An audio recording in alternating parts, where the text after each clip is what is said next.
stuff you got to know before you go flipping a house. and stuff you don't want to find out the hard way. Oh, yeah. Electrical is probably the worst of it. Yeah, I've been into more flipped homes than I can count where, they did some things and then they left the electrical. Do you remember that time I showed you a video of the electrical outlet I tested, and the lights on my little tester were just flashing like Christmas lights?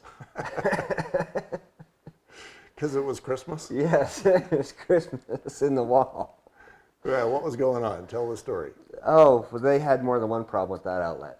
That's what was going on with that. They had 2 or 3 issues where the wires were not put where they were supposed to. Yeah, there's hot neutral reverse that's fairly common, ungrounded, which is super common. Yes. And hot ground reverse is dangerous, but I see it more often than I want to. I've even seen where the hot is connected to the ground. Oh, that's awesome. Yeah, that was fun. The hot wire and the ground wire are actually, Reversed. oh, reversed. Okay. Yeah, hot ground reverse. Yeah. Yeah, that's flat out dangerous. Yeah, that's where you're just expecting someone to get zapped. Yeah, and then you get my hairstyle, and it's awesome for me. But I don't know if it would be that good for you. No, No. I don't look like Bruce. Yeah, or even Charlie Chaplin? Brown. Oh. So the electrical now. It was a number of years ago. The Notre Dame Cathedral burned. About that same summer, Provo Tabernacle burned.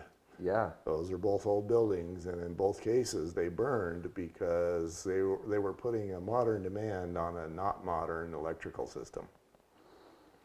My dad built his home in 1959.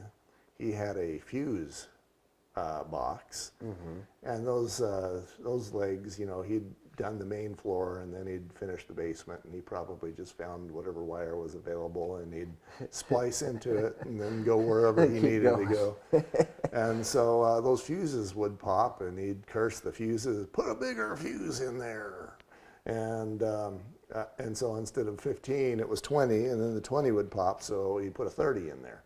And this is, of course, a really good idea if you want to burn the house down. Once we ran out of the 30s, I think it was actually a short. And so you could have put a 100 amp breaker in there and it still would have been a problem, or fuse. But after that, for a while, he ran out of fuses, so then he put a quarter in there. And Sure. yeah.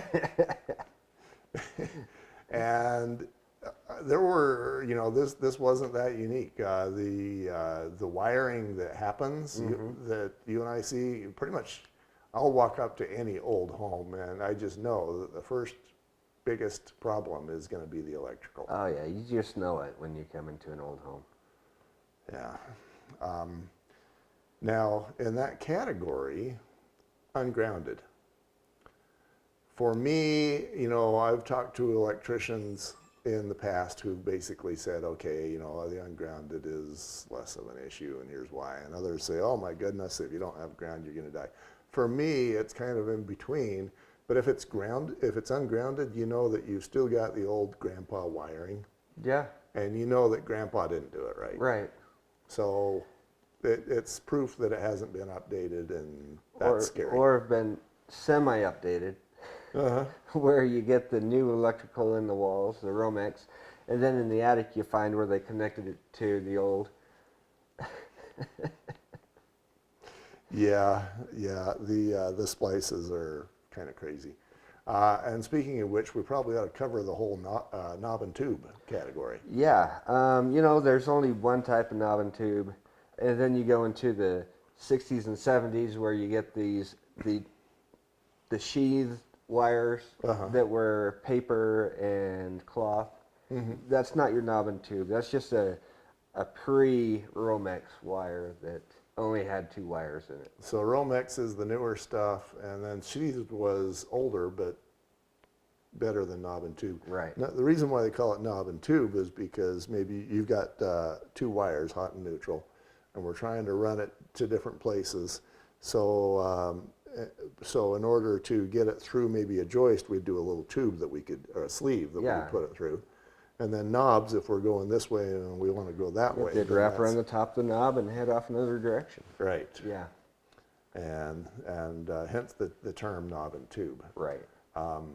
Yeah, what I've found is that where there's live knob and tube, it's guaranteed that Grandpa spliced in 100 different places, some of which you can see. Yeah. And if you're flipping that home, you've got an electrical system to put in. And I don't know if I mentioned the story of the home that was on fire that I inspected. That was on fire. Yeah, it was quite the inspection. I don't know if I'll ever have one like it again, but I keep looking for them. Oh, well, that sounds entertaining. I'm guessing the fire wasn't in the fireplace. No, it wasn't it wasn't in the fireplace, but the chimney became a wall, or the wall became a chimney. Oh, fun. So what happened was, come up to this old, it was 1890s, and yes, it was knob and tube. And first of all, I start off with the exterior, and then make our way around. Then I go into the interior. Well, while I was doing the exterior, I noticed the home was made of, well, it had plaster facade on the outside. It was all plaster. And it looked like there was some hazy brown spots on this plaster. So I thought, I wonder what caused these brown spots, because they look like someone put a cigarette to it. Okay. So I got out my thermal camera and I started looking at the walls. Well, come to be that each brown spot was a much larger heat spot inside the wall. Uh-huh. We're looking at a softball size heat spot that was over 300 degrees inside this wall. There's 3 of them. And as soon as I saw that with the thermal camera, I knew exactly what it was. I went over to the power box and I shut it off. And sure enough, that 300 something degrees went down to 200 and then 150. Then it slowly came down to bearable coolness. Uh-huh. And as I was watching temperatures go down, I thought, okay, I don't really need to call the fire department because we're dropping in temperature. And I went inside and I couldn't see any burn marks inside. But you can tell that everything was hot in that wall. Wow. I ran into that once, too, well before thermal cameras came into style. This was in the late 90s. And she just had a burn mark up her sheetrock. Oh, sheetrock. Yeah. Whoa. Plaster's not known to burn, but sheetrock. Yeah. It was pretty clear. It was a straight line of burn, and something that needed to be taken care of. So, moral of the story: if you're giving advice to a flipper in the electrical category, give me a 30-second summary, if you would. 30-second summary. Let's see. Make sure you got the updated breakers. There's some breakers back then you just don't want. Make sure you're not connected to knob and tube and new wiring somewhere in the home. Okay. When you're buying an old home, you just want to make sure the electrical is updated. And if it's not, expect to do it the right way, which can be costly. And plan on the probability of it not being updated as being high. And Right. sometimes they'll tell you that it's updated, and what that really means is maybe they put GFIs in, or maybe they put in a new breaker box, but Right. they didn't do anything in the walls. Right. I've actually did an inspection not too long ago that had, the lady said, we're all updated. We had the electrician come in and he did everything that needed to be done. And I got doing the inspection, the GFCIs weren't tripping.